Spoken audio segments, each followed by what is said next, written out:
Honorable Minister has responded and he has referred to the assurance. No, he has referred to the assurance of the Honorable Finance Minister during the reply.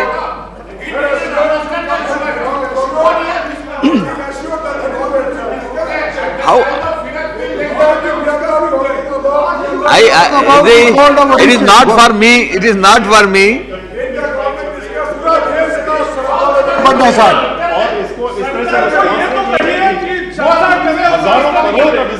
देखिए, the scope is limited. You have mentioned it. Wait for the response from the government. Wait, what can I do? He has responded. I think the government is here. They are listening to whatever you are saying, and they will get through legislative route. You inform the. And finance bill is the only option by which it can be corrected if anything has to be Mr. done. Minister, please. How can anything be done in between? Please inform the sentiment of the House to the. And what I will be doing? No. I have asked the Minister for Parliamentary Affairs to bring the sentiment of the House to the Finance Minister. Finance Minister. I have said what he cannot answer. I will convey your feelings. No. Suppose, yes, Mr. Naresh. So the civilized world. अरे बैठिए, अरे आप बैठिए, आप बैठिए ना भाई, आप छोड़िए, नरेश, आप नहीं आप बैठिए, please, Mr. Tapan Singh, don't. So the civilized world is rapidly abolishing the barbaric practice of capital punishment. As of May 2001, 96 countries had banned it entirely. Amnesty International regarded another 34 countries to be de facto abolitionists. Sir, after the independence of India, we retained the 1861 Penal Code, which provided for the death penalty for murder.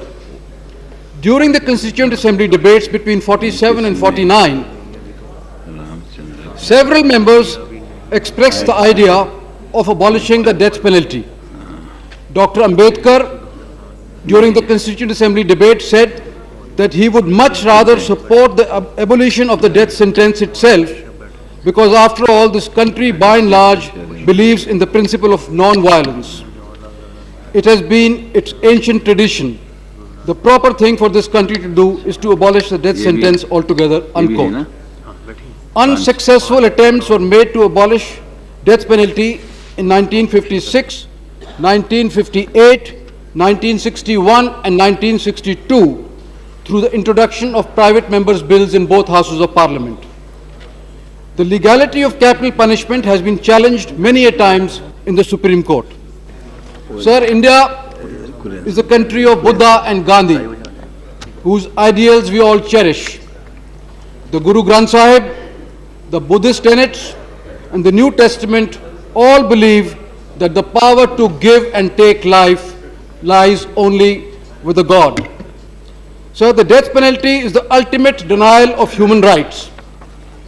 It is the premeditated, cold-blooded killing of a human being by the state in the name of justice. It violates the right to life as proclaimed in the Universal Declaration of Human Rights. The main countries contributing to death penalty are China, Iran, North Korea, Yemen and Saudi Arabia. Sir, India as a peaceful democratic nation should not give an occasion to be bracketed with these countries. I would urge the government to take immediate steps to bring forward a legislation to abolish the capital punishment from our statute. Thank you, Sri Prakash Javadekar. Associate, please. I would like to add one thing, sir. The capital punishment, it's a long discussion is taking place. India, which is talking about Manav Dharma and other things, sir, we should bring reforms in the country and we should do something good in this direction. And how to get rid of this punishment, we should search a ways and means and come out with a legislation. Okay. Sri Prakash Javadekar. उपसभापति महोदय, फिर मैं एक महत्वपूर्ण खुलासा जो आज आया है उसके बारे में सभागृह में विषय उठाना चाहता हूं। फिर से मुद्दा है टेट्रा ट्रक स्कैम का, फिर से मुद्दा है रक्षा मंत्री का, और उनके सामने जो तथ्य आए और उन्होंने कैसे रिएक्शन दिया इसका। सर, जब सेना प्रमुख ने ये 14 जब ये बात सामने आई देश के कि सेना प्रमुख को कोई 14 करोड़ की रिश्वत की ऑफर लेके गया था तो देश दंग रह गया। और तुरंत पेपर में ये समाचार आते ही रक्षा मंत्री ने कॉम्प्रिहेंसिव इंक्वायरी ऑर्डर करी। जब ये सदन में मामला आया तो सदस्यों ने पूछा कि 45 दिन पहले जब सेनाध्यक्ष आपको मिले थे और उन्होंने ये जानकारी दी थी तो आप चुप क्यों बैठे? तो रक्षा मंत्री का जवाब था कि रिटर्न कंप्लेंट नहीं दी थी उन्होंने, केवल मौखिक रूप से सेनाध्यक्ष ने कहा, मैंने कहा कि रिटर्न दे दो, और रिटर्न नहीं था इसलिए मैंने इंक्वायरी नहीं की, ये रक्षा मंत्री कह रहे थे। लेकिन सर यहां यही 0 ओवर का ही है। और ये मैं आज एक खुलासा करना चाहता हूं कि रिटर्न कंप्लेंट 2 साल पहले रिटर्न कंप्लेंट रक्षा मंत्री के पास इसी टेट्रा ट्रक स्कैम के बारे में आई थी और अन्य किसी ने नहीं दी थी, उनके सहयोगी गुलाम नबी आजाद ने ही दी थी जो मंत्री है। और उन्होंने बाकायदा पत्र लिखकर कांग्रेस अध्यक्ष का जिक्र करके उसमें यह लिखा कि इसकी तुरंत जांच होनी चाहिए, क्योंकि एक हनुमंतप्पा है कांग्रेस के नेता, उन्होंने यह मसला उठाया कि ये जो कंपनी खरीद कर रही है टेट्रा ट्रक स्कैम, वो ट्रक स्कैम जो ट्रक खरीदी कर रही है वो एजेंट के द्वारा क्यों कर रही है, मैन्युफैक्चरर से क्यों नहीं करती, इसमें कमीशनबाजी हो रही है। और इसकी जांच का पत्र रक्षा मंत्री ने लिखा एमओडी ने कि इसकी जांच चल रही है। 2009 से 2011 तक अगर टेट्रा ट्रक स्कैम की जांच हो रही है तो मेरा मुद्दा है कि इस जांच का नतीजा क्या हुआ, कौन दोषी पाए गए, फाइंडिंग्स है, किसको सजा दी।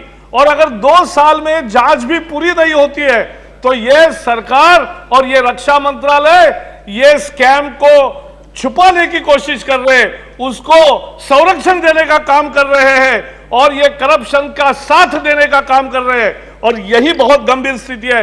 और इसलिए रिटर्न दे दो इसका कोई मतलब नहीं था। और इसलिए मैं मांग करता हूं कि इस इन्वेस्टिगेशन में क्या हुआ जो गुलाम नबी आजाद जी को पत्र लिखकर संरक्षण मंत्री ने बताया था कि 2 इंक्वायरी चल रही है, उसका नतीजा बताओ। और अगर आप संरक्षण कर रहे हो, यह बात साफ हो रही है, तो फिर आप बने रहने में, सत्ता में बने रहने का अधिकारी नहीं हो। रक्षा मंत्री आप इस्तीफा दो, ये मांग। श्रीमती जरना दास वैद्या। सर, पिछले फरवरी 10 तारीख को मध्य प्रदेश के भोपाल में जो ईतुल गांव में एक लड़की को बलात्कार किया गया। उसका मम्मी उसको बचाने के लिए उस घर में गई, तब उसका मम्मी को मार दिया गया।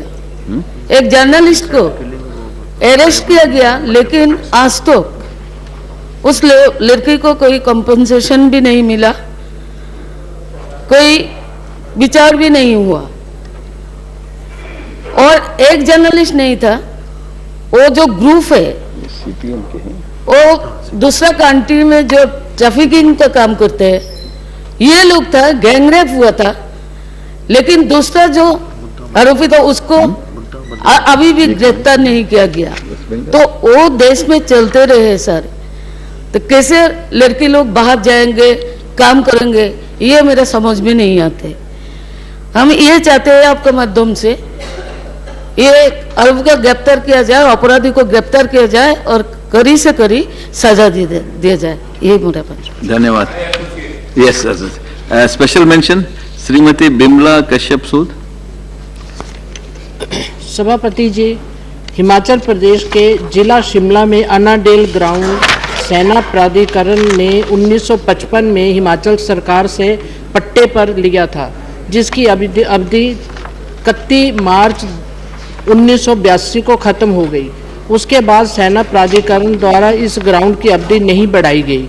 हिमाचल सरकार द्वारा इस ग्राउंड को खाली करवाने के लिए सेना प्राधिकरण से कई बार विनती की गई और इस बारे में हिमाचल सरकार द्वारा रक्षा मंत्रालय तथा सेना प्राधिकरण दोनों से अनेकों बार पत्राचार चलता रहा, परंतु सारे प्रयत्न खोखले साबित हुए। महोदय, वर्तमान समय में अनाडेल ग्राउंड का इस्तेमाल हेलीपैड और गोल्फ कोर्स के लिए किया जा रहा है। मैं यहां स्पष्ट करना चाहूंगी कि शिमला के नालदेहरा में ही गोल्फ ग्राउंड पहले से ही बना हुआ है, उसको गोल्फ के लिए इस्तेमाल किया जा सकता है। अतः मेरा आपके माध्यम से सरकार और दोनों रक्षा और सेना प्राधिकरण से अनुरोध है कि अनाडेल ग्राउंड से जल्दी खाली किया जाए ताकि हिमाचल सरकार वहां पर अपना अन्य संस्थान या कार्यालय स्थापित कर सके, क्योंकि हिमाचल में पहाड़ी क्षेत्र होने के कारण स्थान की कमी है। धन्यवाद। धन्यवाद। Shri NK Singh, Shri Ramchandra कुंटिया।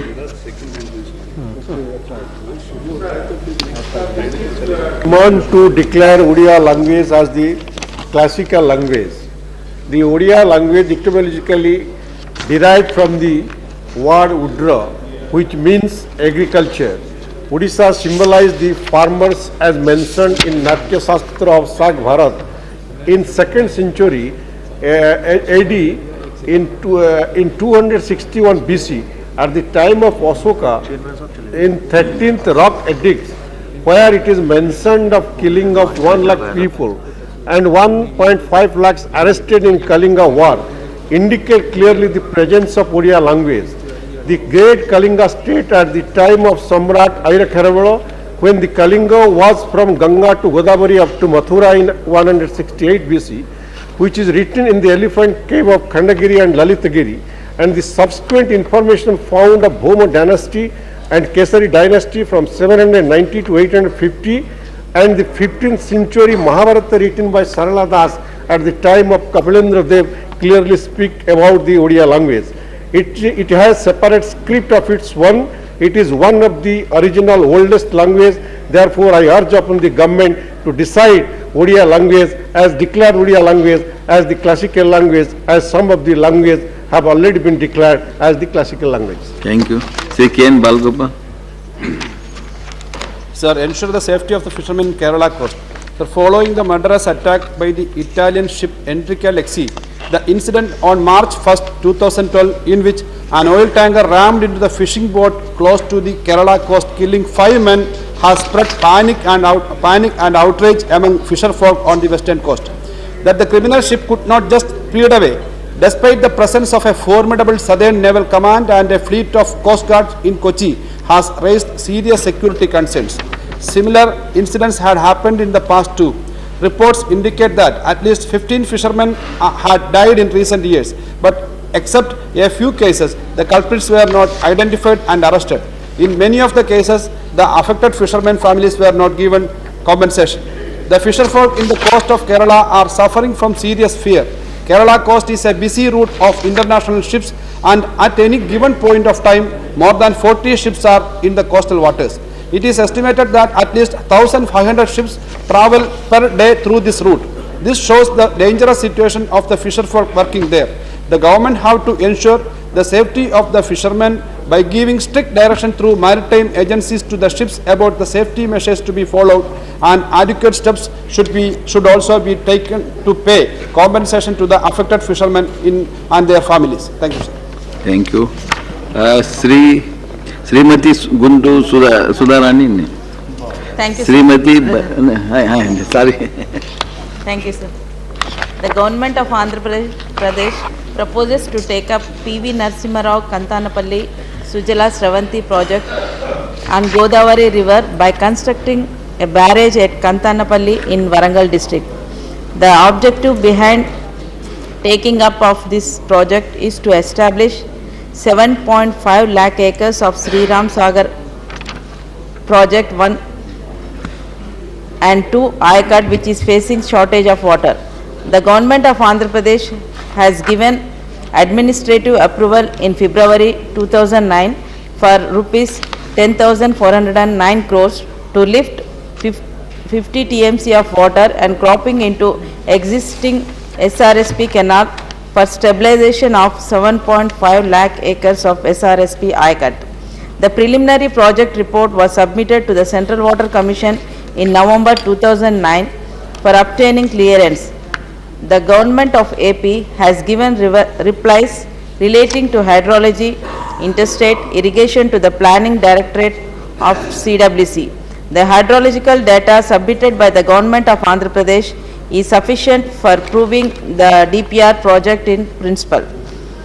Therefore, keeping in view of the upstream Sripadsagar and downstream Dumugudam projects which are cleared by the Hydrology Directorate of CWC, Kantanapalli project may be also be considered for giving in principle clearance, so that the government of Andhra Pradesh will go forward for submitting a detailed DPR report for approval. In this regard, I have already given a letter to the Minister of Water Resources.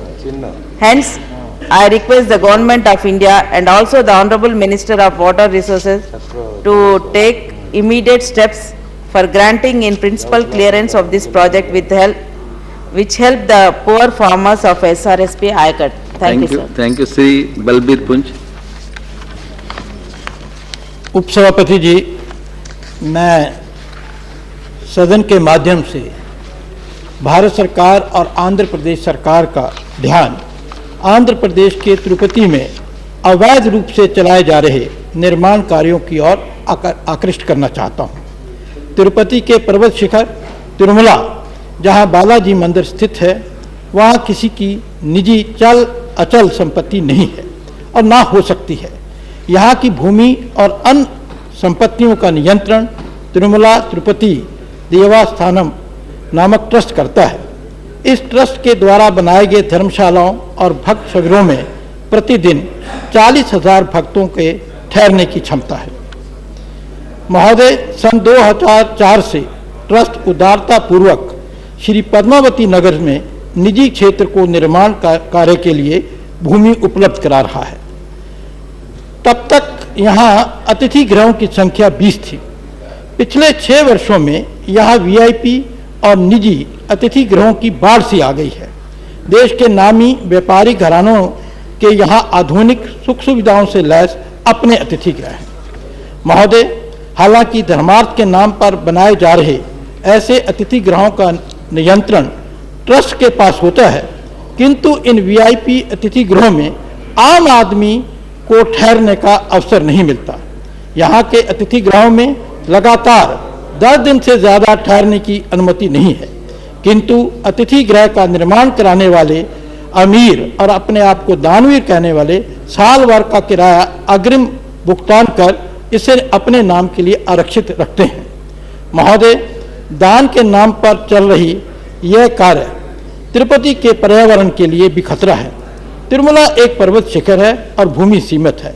मैं सदन के माध्यम से केंद्रीय सरकार और आंध्र प्रदेश की सरकार से इस दिशा में तुरंत आवश्यक कदम उठाने की अपील करता हूं, ताकि तिरुपति जाने वाले दर्शनार्थियों के ठहरने की सुविधा सुलभ हो सके और तिरुपति के आध्यात्मिक महत्व को व्यावसायिकता के खतरों से बचाया जा सके। धन्यवाद। यस, श्री नरेंद्र कुमार कश्यप। महोदय, गाजियाबाद उत्तर प्रदेश एशिया के टॉप 10 सिटी की सूची में आता है। उद्योग व व्यापार का महत्वपूर्ण केंद्र होने के कारण लाखों कारोबारी रेल यात्रा द्वारा आवागमन करते हैं, जिससे रेल विभाग को मोटा राजस्व भी प्राप्त होता है। लेकिन गाजियाबाद के पुराने रेलवे स्टेशन पर सुविधाओं के अभाव में रेल यात्रियों को यात्रा करने में बड़ी कठिनाई होती है। इस स्टेशन से प्रतिदिन करीब 300 रेलगाड़ियां गुजरती हैं। गाजियाबाद के इस पुराने रेलवे स्टेशन पर विकलांग, बीमार व बूढ़े यात्रियों की ऊंची सीढ़ियों पर चढ़ने में बहुत मुश्किल होती है।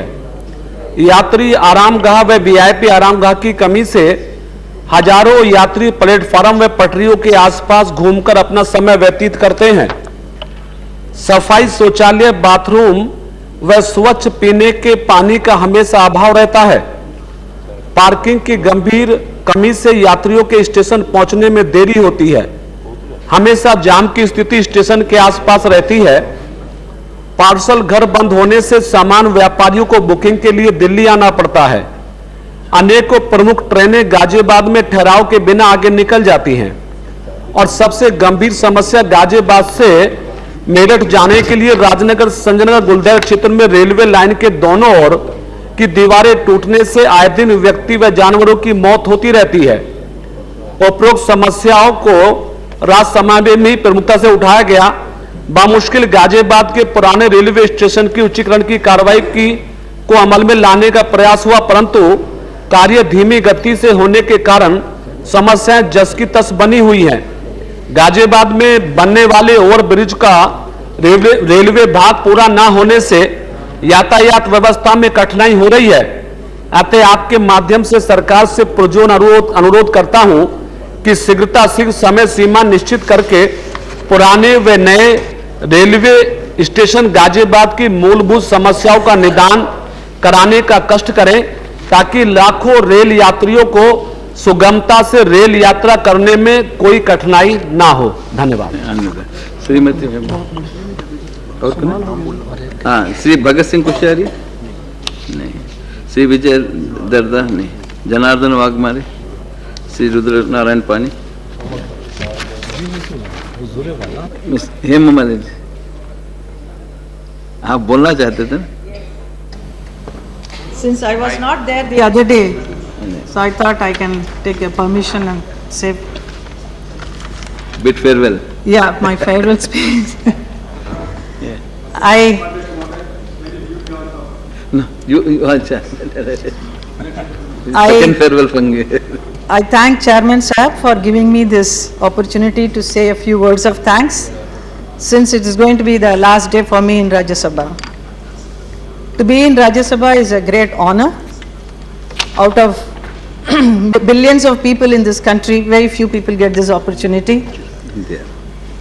And I was bestowed with this honor for 7 years, first 6 years tenure and then 1 more year.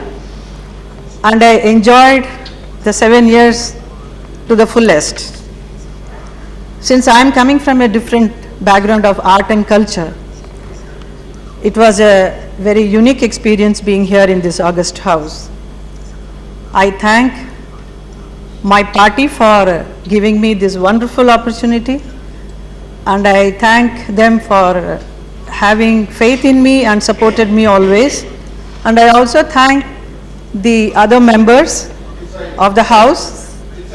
Yes, all of you, yes, that you were always very kind and warm to me, extremely. So I thank you all, and I thank the Rajya Sabha employees, officers and the staff who were extremely good to me.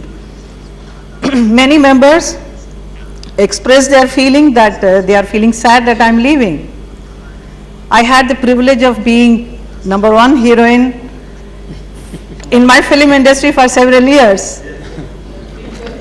As the time passed, suddenly you come to know somebody else is #1. So the #1 keeps going on, moves away, and that's the reality of life. Nothing is permanent in this life, so is this seat. I know, but one gets very attached and attracted towards this. Today I am also feeling very sad leaving this place, but I must say that I was very happy here. I met such wonderful people from different culture, different parties, and such learned people. They were here, and I heard their lovely speeches and debates. Though I could not participate much, but I learned a lot. So how each member comes out with brilliant questions in this question hours, how the country's issues are discovered, brought here, discussed, and also solved. It's amazing. With a heavy heart I am leaving today, but I would like to say one thing to everybody. Our country, India, is a very beautiful country. We are all fortunate to be born here. Many great people have taken birth here. It's a country of great culture and heritage. ये संत ऋषि मुनियों का देश है. बड़े बड़े संत उनमें से खास तौर पर श्री अरबिंदो जी ने ये प्रेडिक्ट किया है कि India is going to be a super power one day, maybe very soon. Whatever may be the condition of the country today, we have to really work towards the betterment for the country tomorrow. To achieve this goal, one has to have unconditional love for the country. One should work with the purity of thought, action, and should work selflessly, so that the next generation can carry forward the work which we have started. As predicted, 2012 is going to be a phenomenal year. Everything going to be very fast moving, a lot of changes is going to take place, a lot of developments will take place. So I pray to God that He gives all of us wisdom, strength and courage to carry forward our country, India, to a different level of being a superpower. My best wishes and love to all of you. Thank you so much. Jawaharlal Nehru की याद आ रही है. Congratulation. आपको बहुत धन्यवाद. मेरा भाई retirement हो रहा है और मैं 18 साल तक 3 पूरी टर्म तक इस सदन में रहा और बहुत वरिष्ठ लोगों के साथ काम करने का अवसर मिला.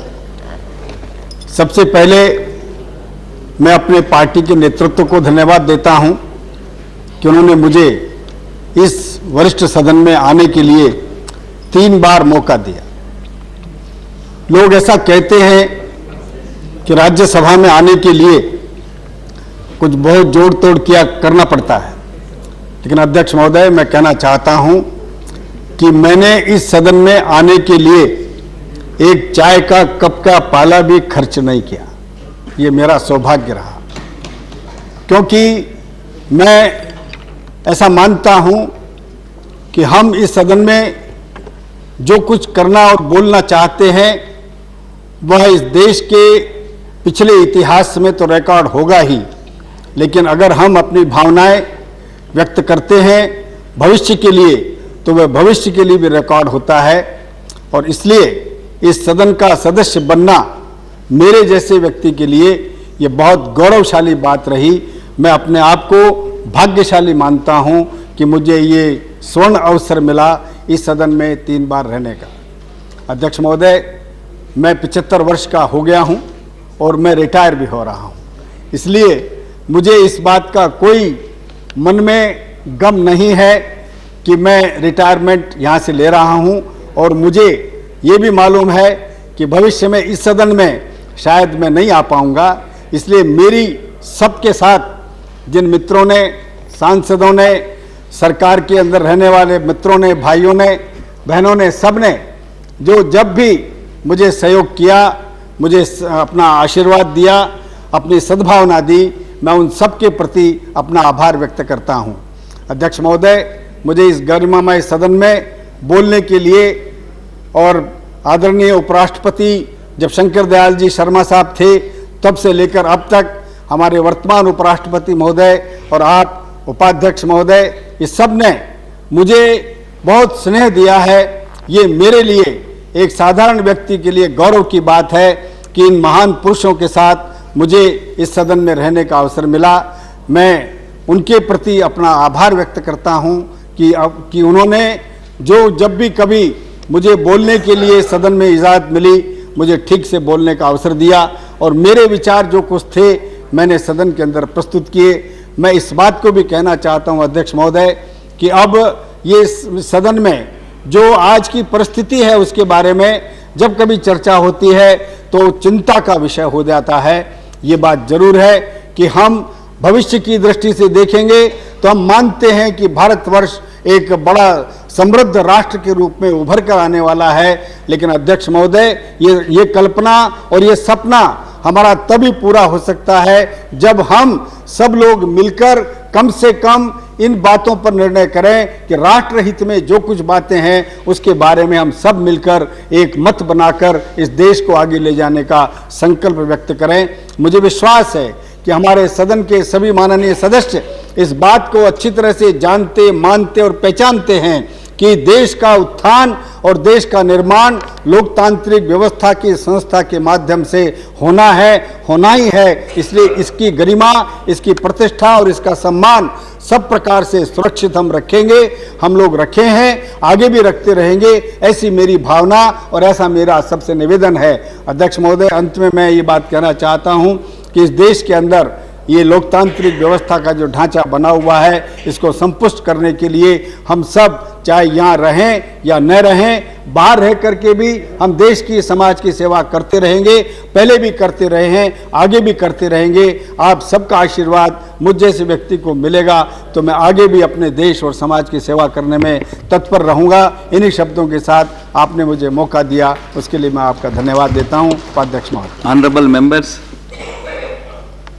I am laying down my office as Deputy Chairman of Rajya Sabha on 2nd April, and I would like to express my sincere thanks to all the members of this House who have cooperated with me from last 8 years, and Those who have not cooperated, all have cooperated. I have, no, without any exception.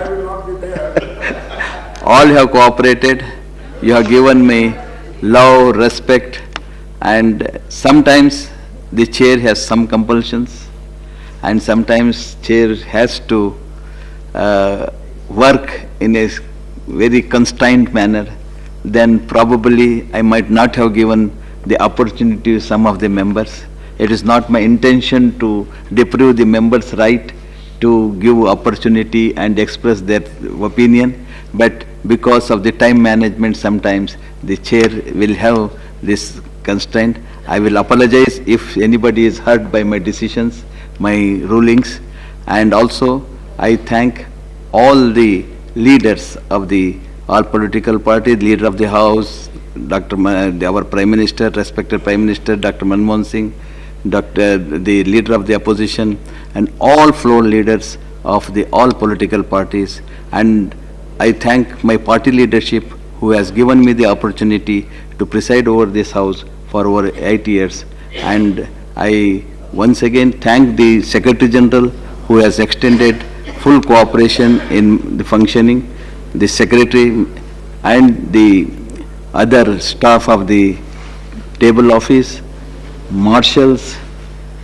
house attendants, all staff of Rajya Sabha Secretariat, and all the various functionaries, parliamentary functionaries. I once again thank you for all the cooperation. This House.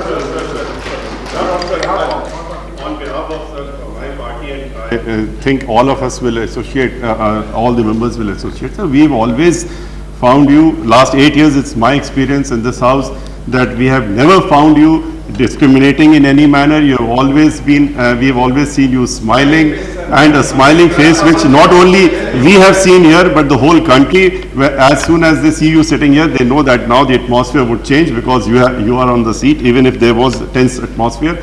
And we have never found that you have made any partiality with anyone, and whenever we had any occasion, you always helped us.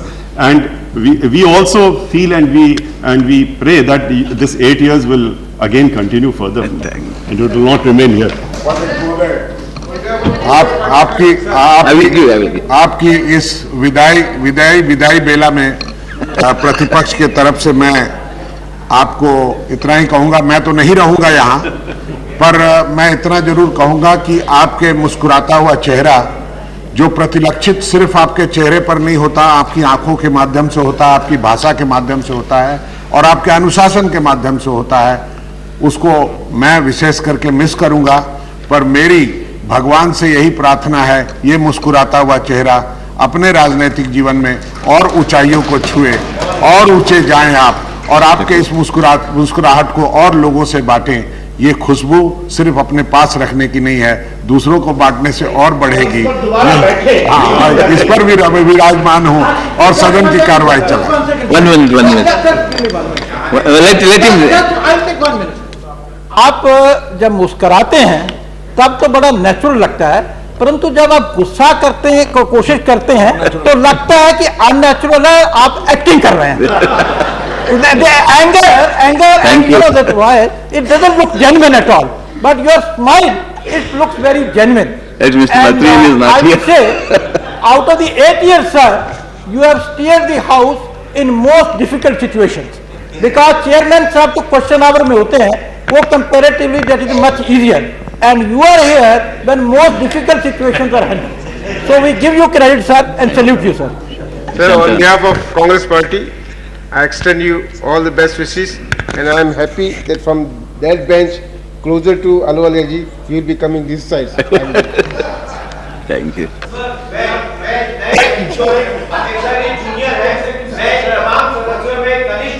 लेकिन आपसे एक बात सीखी है, विद्या ददाति विनयम, जिसमें विद्या है, जिसमें बड़प्पन है, वो बड़ा विनयी होता है, उसमें बड़प्पन का अहंकार नहीं होता, वो सबको साथ लेकर चलने का प्रयास करता है और किसी भी स्थिति में वह इतना न क्रुद्ध होता है।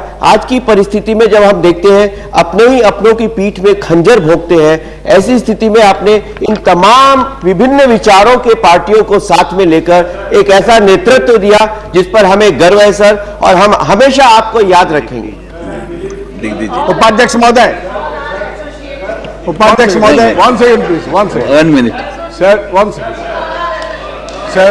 I on behalf of my party extend our gratitude the way, sir, you have run the house from time to time, an excellent presiding officer, although my experience is only 8 months.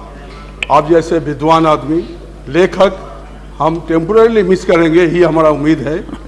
और हेमा जी बोल रही थी, वो भी retire कर रही हैं आज, कि मैं कई जमाना पहले नंबर 1 आर्टिस्ट थी, वो आज भी हमारे अंदर मन में नंबर 1 आर्टिस्ट थी। जो ड्रीम गर्ल को हमने देखे थे, वो ड्रीम गर्ल आज भी हमारे मन में उनका छवि है। और सुरेंद्र सिंह अहलूवालिया जी, ये रिटायरिंग मेंबर जिस तरह आपको ट्रिब्यूट दे रहा था, ये भी मुझे बहुत अनोखा अदा लगा। और हमारे वो सज्जन जो हमारे अग्रवाल साहब, he has completed 75 years, he was telling, but he must not retire from politics and social life because he is an excellent person all the time. We have seen that he is with a smiling face, he talks to us. Thank you. With these words, sir, I wish you all the best. No, it is difficult. It is embarrassing for me. 1 minute, sir. Only 1 minute, yes, sir. one party. एक party से मैं party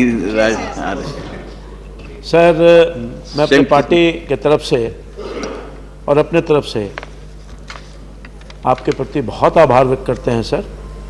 और मुझे सौभाग्य प्राप्त हुआ है जब स्टैंडिंग कमेटी के अब चेयरमैन हुआ करते थे और मैं आपके साथ सदस्य के रूप में काम किया हूं sir.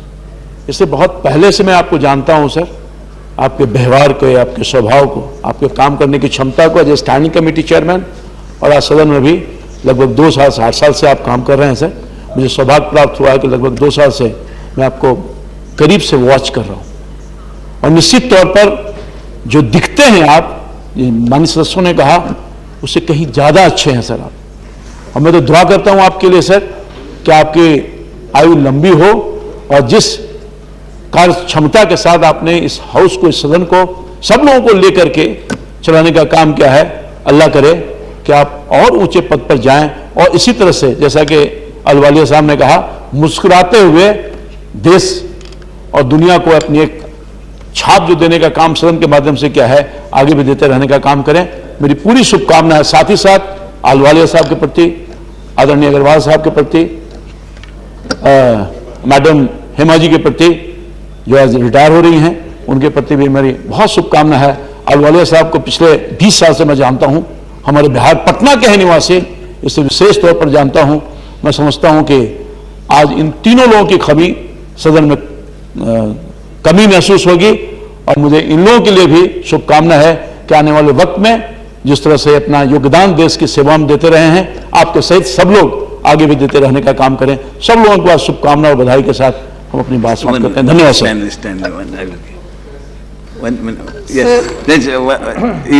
Let him speak.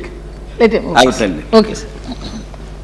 So I joined the House to express our heartiest thanks and gratitude to you, and I sincerely wish that you will come back to your place, to your age chair, and guide the House for pretty more long years with all efficiency that you have done before. Thank you very much.